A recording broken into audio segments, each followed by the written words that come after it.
Hello, everyone. This is Natalie K. Lillico from Align with Your Design Coaching, and I am with Elaine Muir today, and we are going to be talking about parenting and how using human design has been a guide and informing Elaine and her husband how to parent their children. But particularly today, we're going to talk about her firstborn, which is a projector.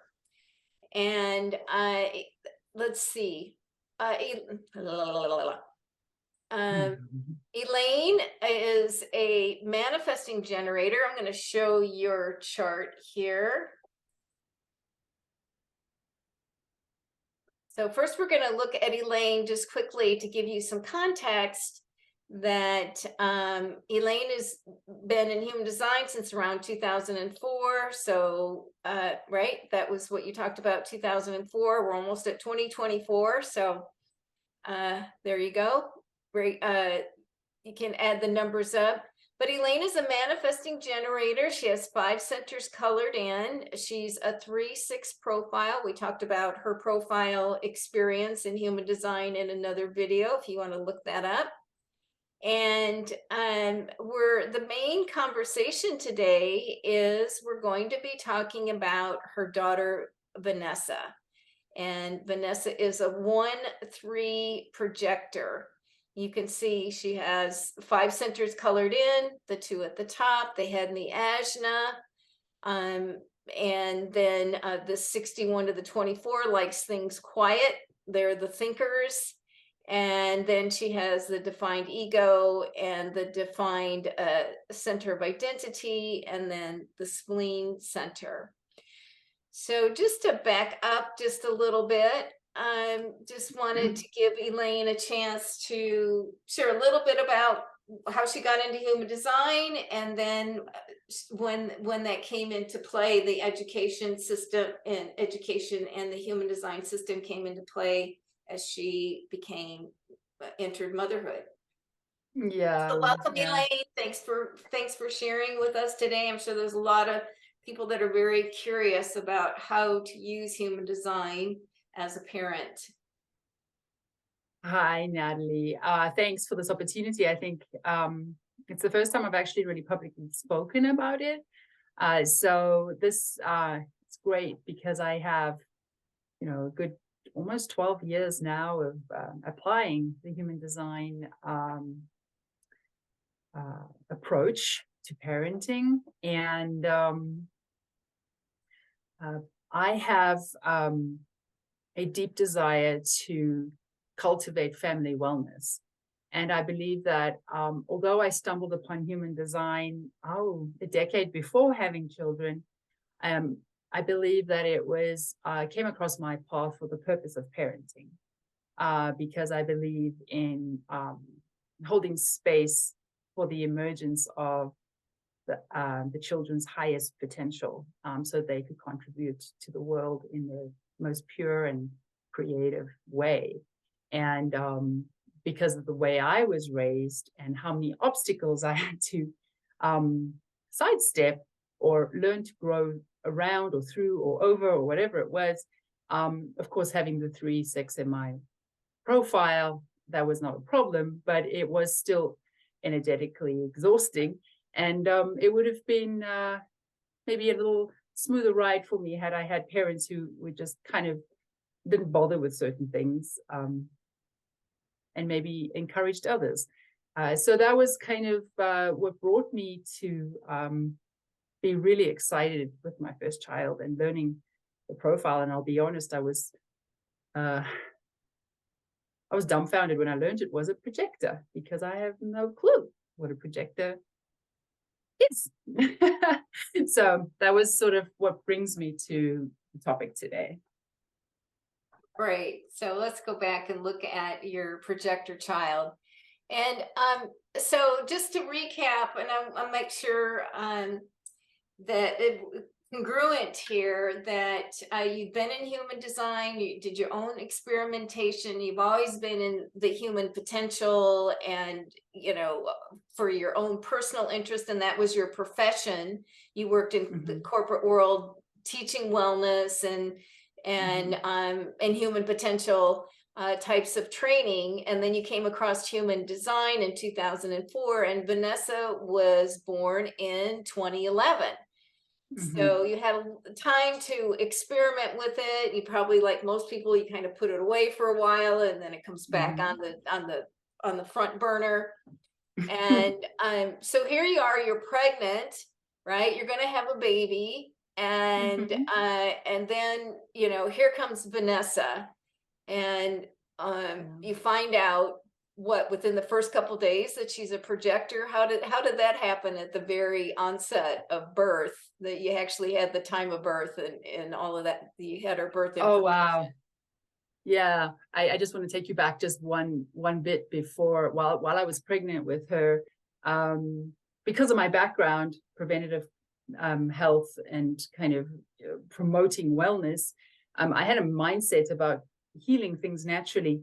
And when I was pregnant with Vanessa, I had my first blood test done. I was diagnosed as severely anemic, to the point where my ferritin levels needed to be around 14, and it was 1. And I did not know that I was that anemic. I had no real signs that I was aware of. Anyway, I that's kind of began my nutritional training, and I began learning about nutrition, and subsequently went down that road at the same time, as kind of navigating being pregnant, and then learning about, you know, the child and projector and all these things. Well, I didn't know about a projector part at that time, but I was just really preparing myself for what would be her profile and her human design kind of chart. And I would say that the nature of her projector energy in my space, literally in my tummy, really helped me navigate the medical system. I think I surprised my husband to the degree that I was potent in my absolute non-negotiables around iron supplementation. Now, bear in mind, you know, how old was I? I was 35 when I had my daughter. So I wasn't super young, but you know, we were just in an immigration process. I was in a very vulnerable place. We just lost our home. My husband had lost his job. We were in a very difficult time, and I was extremely vulnerable. So with her projector energy, I was able to navigate this pregnancy space with absolute clarity. And I want to just attribute a lot of that to her projector energy. So yeah, she's born. And of course, I was like, make sure you get her time of birth absolutely to the split second. And I was like, is it when the head comes out, or is it when the feet come out? And we had to be really clear. And so we got her time of birth, and her birth was for a first-time mother and a first-time birth. It was a pretty profound experience. It was easy. It was straightforward. There were no complications. She got, like, you know, 10s on her AGPAR and all of this. So it was really a beautiful experience for myself. Of course, I'd done a lot of work in the lead up, but I learned she was a projector. And Vanessa did not cry when she was born. She never cried. She was just, okay, here I am, ready to go. And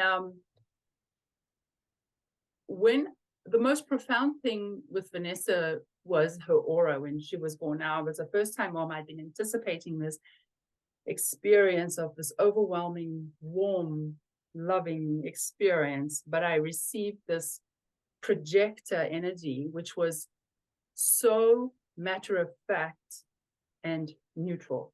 It was like, I can only describe it in comparison to my son, where his aura as a generator was warm and enveloping. It was like melting. Whereas Vanessa's was, it was just there.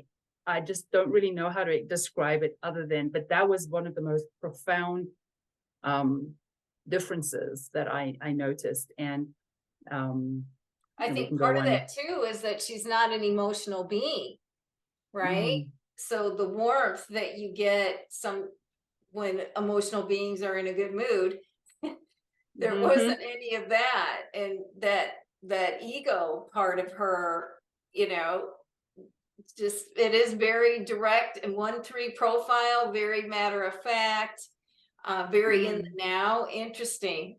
Wow.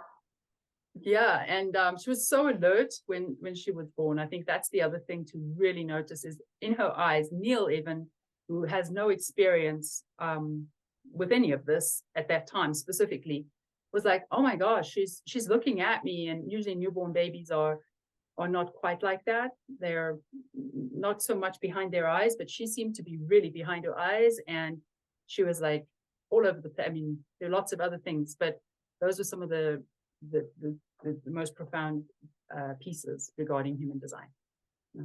Yeah, at birth. And so Mm-hmm. you shared a little bit of this in the other video that we did. You said something about how, you know, what kind of environment did she set up for you in the first year? I thought that was really quite Oh interesting. yeah, Like, here you she are, you're loves a this. manifesting generator, you got all this energy, you know, you've been in corporation, had corporate jobs, and now you're home as a full-time mother with a Yeah, 1-3 projector.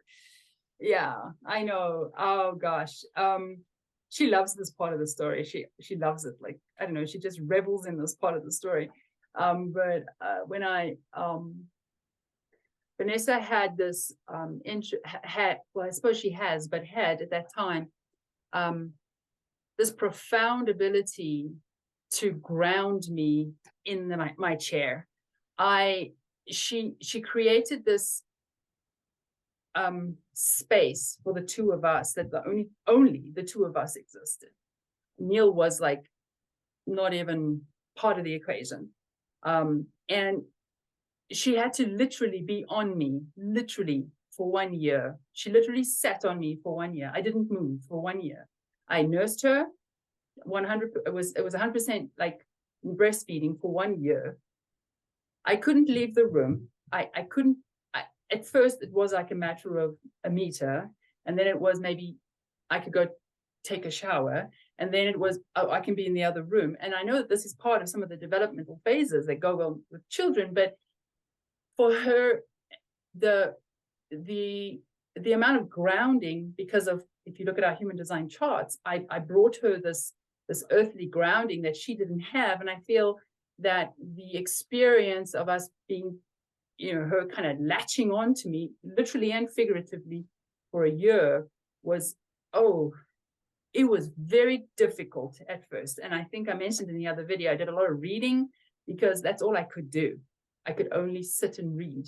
I couldn't even answer emails. At that time, I didn't have a smartphone or anything like that. I couldn't even go to my computer because, I didn't want her she had to be on me, right, to wear her. And I didn't want her to be in all of this. So, Well, yeah, I just want to point out, because now we've got your chart up here. So, because when we looked at her, she didn't have an emotional center, she doesn't have the root center, she doesn't have the sacral. And here she comes to this mom, right? That's got all of that. She's very open there. Anyway, so back to her chart. So there she was sitting on my lap literally for 1 year. And, Neil was chopped liver at that point, although chopped liver might not be so bad. But it was very difficult for me as a person who liked to come and go. So we went on a lot of walks in the stroller and things like that, just to kind of get my energy to move, because that was about the only other thing that she would be willing to, because she knew I was in proximity. I mean, the 1 or 2 times I literally had to stealthily extricate myself off the bed slowly so that I could actually go to the toilet or sneak an email something in.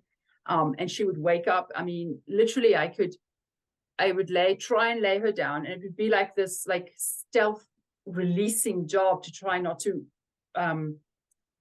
disrupt the stillness of it. And 2 minutes at most, she would be able to sleep like that. And then she'd come, when she was older, she'd come screaming around, like with the fear of like death in her eyes.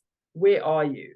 And it was a lot to deal with, not knowing anything else, not having the support, and so on. But so there was that. And as it compares to my son Led, who I could lay down from day one for an hour or two, and he would sleep peacefully by himself. So I don't know if that's the second child agreement that he has with the first child, but he could easily sleep on the bed in the room by himself while I would be in the kitchen making food and taking care of Vanessa. He would sleep for an hour or two. Although he was also very attached to me, he liked that he could be by himself, which was very interesting.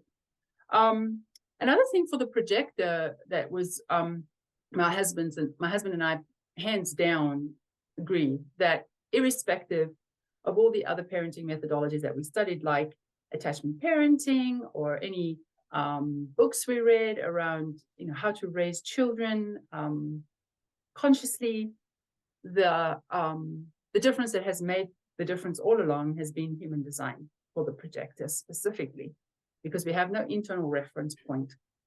Raising my son as a generator is a lot easier because we have a lot more in common. And constantly being the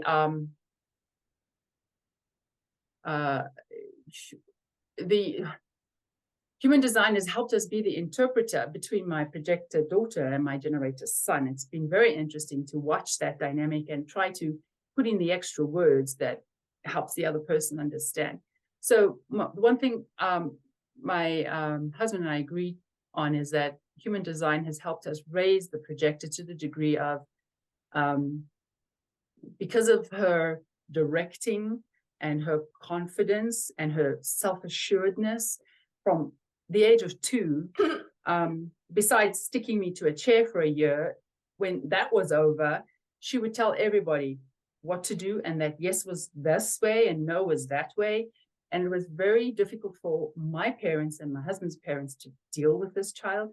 And had we not had the human design foundation, we would have succumbed to that kind of pressure and kind of reprimanded the child, as opposed to put the adult in its position to let them know that this is just who the child is. And we are, in essence, trying to cultivate the essence of who she is, and that we don't want to kind of create any limiting aspects to it. Oh, that's so important. Wow. Because I think every parent faces that, like the in-laws and their parents and the aunts and uncles, or what, everybody's got an opinion about, we better do something with that child. And right. you had the inside information. It was like, this is just playing itself out. Right. Like one simple example is, Vanessa was very clear about who she wanted to sit with and spend time with, and who she wanted to be on, whose lap she wanted to sit on, or whatever. And it was very, it was experienced as an insulting piece that I would support my daughter to not sit on so-and-so's lap, or, maybe they had been, had a bit too much beer, or they were just sort of out of themselves. And Vanessa was extremely sensitive to that energy, and she wouldn't go near it. And it was very insulting to the other adults. But we could sit in that difference because we understood her sensitivities and her strengths as well. Wow, that's interesting. Well, there's like 2 more pieces I'd like to share, because you had told me about, I think, finding the school, and then finding out her intellect, and then also about the food. Those two, I'd like to cover those 2 more pieces in this segment of raising a projector child. Okay. So, as a 3-6 profile that I am, I tried everything. I looked at everything because I was looking for the most likely place where my child would have the most, the highest potential of expressing her potential without all the unnecessary limitations. And so we, by virtue of my husband's work and whatever we cultivated and manifested, we relocated around the US as well as England, and we went back to South Africa. And we explored all the various schooling, modalities, So we looked Yeah. at Waldorf, Montessori, we looked at alternatives, we've done unschooling, we went to all kinds. We went to it's called ALC, which is Agile Learning Centers. It's basically unschooling, curriculum, what. We did public school, just didn't really feature, but we did look into that. And we surprisingly, we ended up settling on a combination of unschooling and homeschooling, and then spending time rather teaching them about their human design and teaching them about the faculties of being human that schools don't teach, specifically any one of them. So they're basically in a school of self-awareness. That's really what we've in essence created at home. And some days go really well and according to plan, and other days they don't. Having me as the teacher, it's kind of tricky to stick to a schedule all the time. The school master. School master, yeah. So we tend to kind of roll it into everyday experiences. So when my daughter and my son interact, they get along really, really well, but they have like this orbital kind of relationship where they get together and they're like good for like 3 or 4 days, and then they're like opposites. And so having figured this all out, it's like, no, I think it's best, you do your own thing today or whatever. And it's just an acute attunement to each child, as well as understanding who they are, just who they are as they are, and then kind of working with that. Just to go back, so one of the things that we didn't do is force a curriculum on them, because one of the better references, I forget the author of the book, but it really helped me just realign with what is. And everybody was like, well, when's she going to read? What about her math? What about this? And it was like, when she reads, she will read. We will role model it to her. We will read to her. We'll encourage her to tell stories and all these things. And so when she was about 7, it became evident that she needed more stimulation, and that she could benefit from that. And so we hadn't had her enrolled in a school. So we'd been traveling around the world. So we didn't really know where she was at with anything. And although I'm against the testing, because I don't think it's necessarily relevant, we needed to somehow have something to anchor against so we could present it to the school.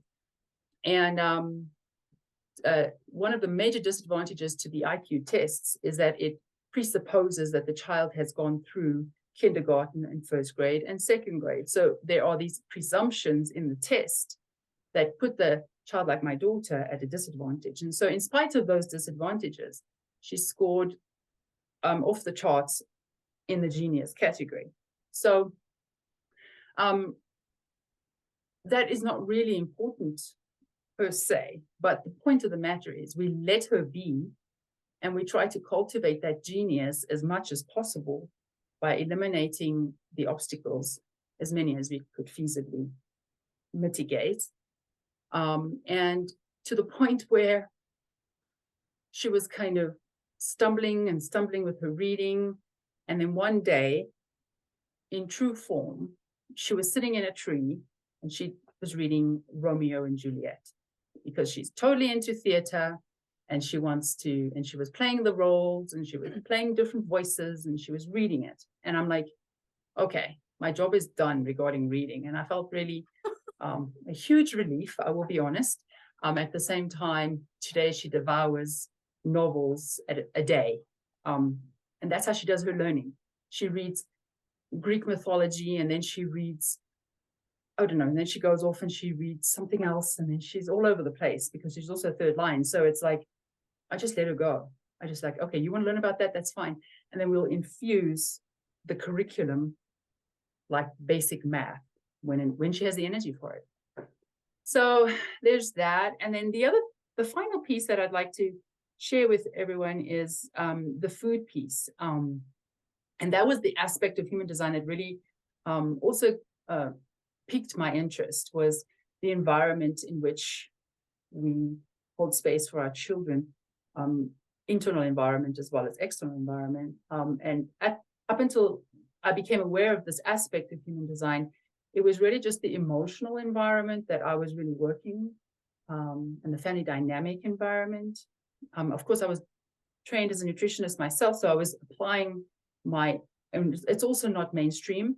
It's definitely something different, but I was applying it, but I was noticing trends.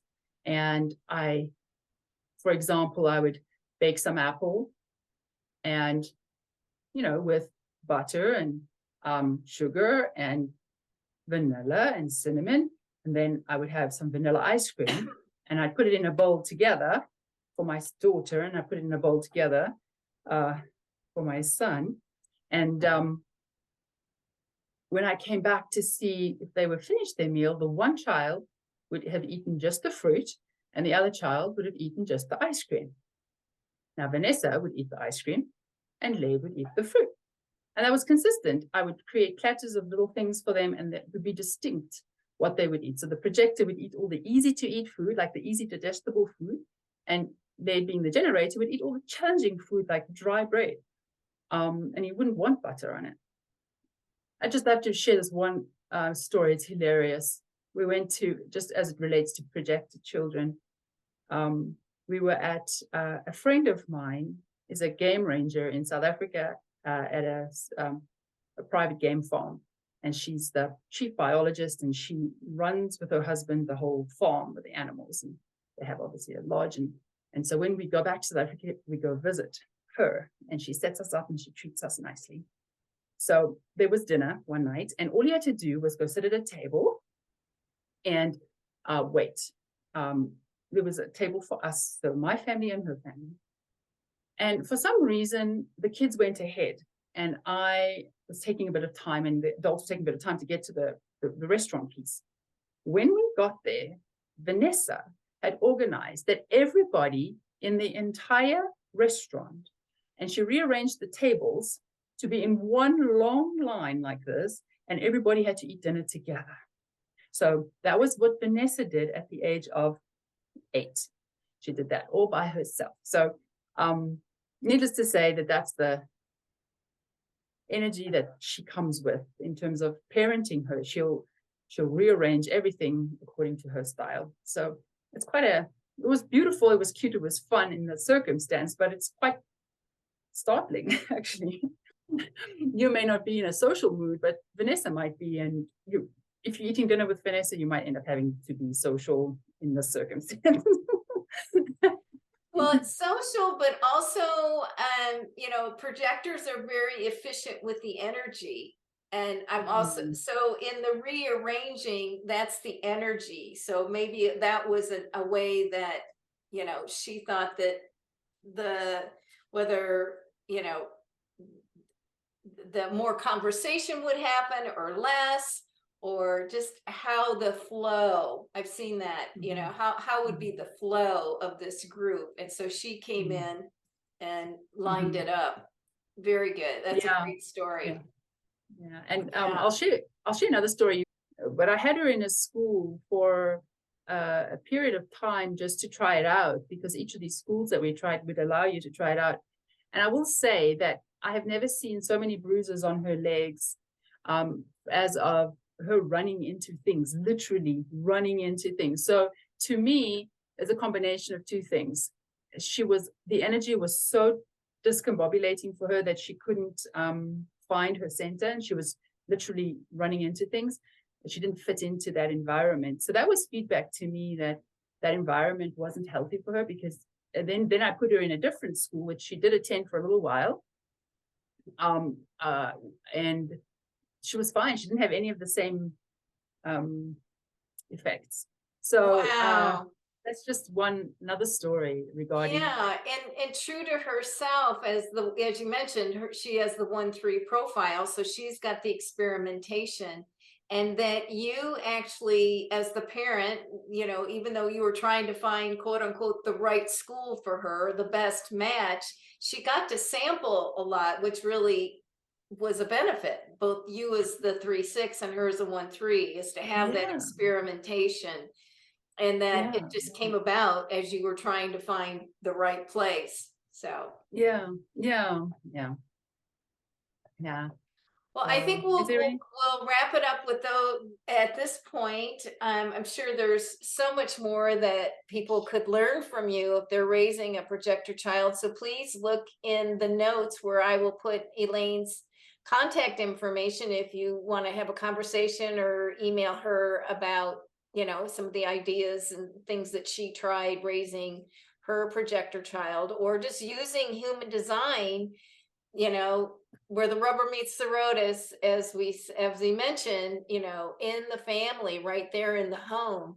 And there's so much that human design can support your family in, Mm, right? And you do have to experiment with it, whether you've got a lot of threes or not. You got to test out, how does this education, this information, help you raise your child so that they can have a better chance of being who they authentically are, being able to grow up and have that core connection to their essence and what works for them, be it their food, their environment, their decision making, their temperament. I mean, there's just so many different ways that it can help, and Elaine would be more mm, than grateful to help you, if that's something that you're dealing with in your daily life. So thank you, Elaine, thanks. and for sharing about using human design in parenting. Very, very insightful. And I look forward to continuing our conversation at another time. Thanks, Natalie.